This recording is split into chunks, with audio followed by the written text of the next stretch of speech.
السلام علیکم دوستوں، میں ہوں آپ کا ہوسٹ ہیری مرزا اور میں آپ کے لیے ایک نہایت عمدہ غزل لے کر حاضر ہوا ہوں۔ جی ہی جی میں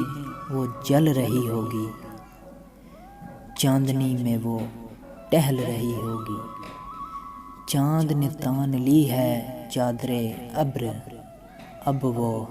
کپڑے بدل رہی ہوگی، سو گئی ہوگی وہ شفق اندام، سبز قندیل جل رہی ہوگی، سرخ اور سبز وادیوں کی طرف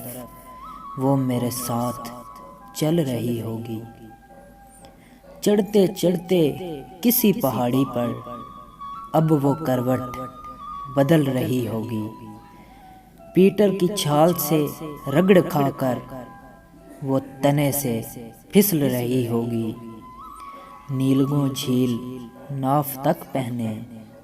سندلی جسم مل رہی ہوگی، ہو کے وہ خواب عیش سے بیدار کتنی ہی دیر شل رہی ہوگی، کتنی ہی دیر شل رہی ہوگی۔ تھینکس۔